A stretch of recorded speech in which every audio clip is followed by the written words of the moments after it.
Hello everyone, welcome back to my channel. तो आज का हमारा टॉपिक है नॉवल जूड द ऑब्सक्योर। ये एक बहुत ही ख़ास नॉवल है जो कि थॉमस हार्डी ने 1895 में लिखी थी। थॉमस हार्डी अपने टाइम के एक बहुत ही मशहूर और काबिल नॉवेलिस्ट थे।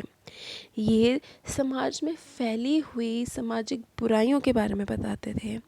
उस टाइम की अ, उस टाइम की इश्यूज़ के वो हाईलाइट करते थे जो कि उस टाइम की मैरिज, चर्च और एजुकेशन सिस्टम पर टारगेटेड होती थी। और यही कुछ टॉपिक्स हैं जो कि उन्होंने इस नॉवल में भी हाईलाइट करे हैं। तो चलिए शुरू करते हैं कहानी। जूड फाउले इस कहानी के मेन कैरेक्टर हैं। सारी कहानी इन्हीं के अराउंड रिवॉल्व होती रहती है। जूड एक अनाथ इंसान थे जिनको उनकी आंट जो कि बहुत गरीब थे उन्होंने बड़ा किया था। अपनी गरीबी के कारण और अपने लो सोशल स्टेटस के कारण उन्हें अपनी ज़िंदगी में बहुत ज़्यादा स्ट्रगल करना पड़ता है। जूड का एक सपना होता है कि वो जाके यूनिवर्सिटी में पढ़ें, जो कि उनको अपने खुद के टीचर मिस्टर रिचर्ड फिलास्टन से इंस्पिरेशन मिली थी, क्योंकि जब वह छोटा था तो मिस्टर रिचर्ड यूनिवर्सिटी में पढ़ने गए थे। जूड को एक लड़की एराबेला से प्यार हो जाता है, जो कि धोखे से जूड से शादी भी कर लेती है, जिसकी वजह से वह शहर छोड़ के नहीं जा सकता था। और इसी की वजह से वो स्टार्टिंग में अपनी यूनिवर्सिटी जाने के सपने को चेज़ नहीं कर पाता। थोड़ी देर बाद जूड और एराबेला में दूरियां बढ़ जाती हैं और वह ऑस्ट्रेलिया चली जाती है। जूड यूनिवर्सिटी में एडमिशन लेना चाहता है पर कामयाब नहीं होता। उसका गरीब होना उसकी पढ़ाई के रास्ते में आ जाता है। जूड को वहाँ उसके कज़न सू ब्राइडहेड मिलती है। जूड को पसंद आने लगती है, पर जूड अपनी फीलिंग्स को दबाने की कोशिश करता है। जूड को भी ये भी जान के अफसोस होता है कि सू और रिचर्ड, जो कि उसके प्रोफेसर थे, उसके टीचर थे, उनकी एंगेजमेंट हो चुकी थी और दोनों की शादी भी होने ही वाली थी। पर सू इस शादी से खुश नहीं होती और वह रिचर्ड को छोड़ के जूड के पास आ जाती है।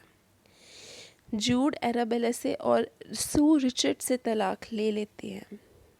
एराबेला जूड को बताती है कि उन दोनों का एक बेटा है, फादर टाइम, जिसे एराबेला ने ऑस्ट्रेलिया में जन्म दिया था,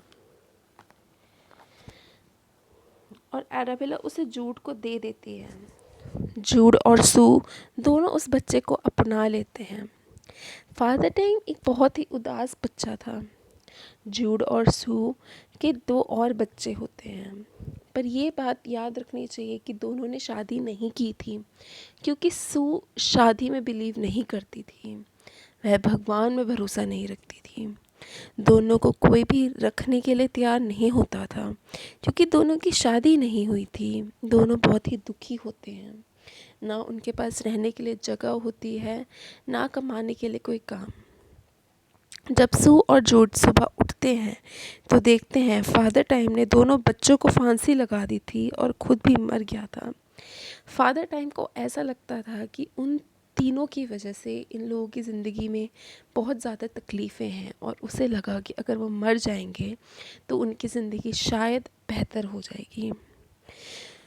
बच्चों की वजह से यह खौफनाक नज़ारा देख के सू टूट जाती है। उसे ऐसा लगता है कि गॉड उसे पनिश कर रहे हैं। उसने अपने कज़न के साथ ही शादी की, बिना शादी के, और 2 बच्चों को जन्म भी दिया। वह वापस रिचर्ड के पास चली जाती है, पर वह कभी खुश नहीं रह पाती। जूड को भी एराबेला के पास जाना पड़ता है, जहाँ उसकी मौत हो जाती है। वह एंड तक सू को याद करता रहता है, पर सू उसके पास नहीं आती, और इसी के साथ इस कहानी की सैड एंडिंग हो जाती है। Thanks for watching and please subscribe to the channel.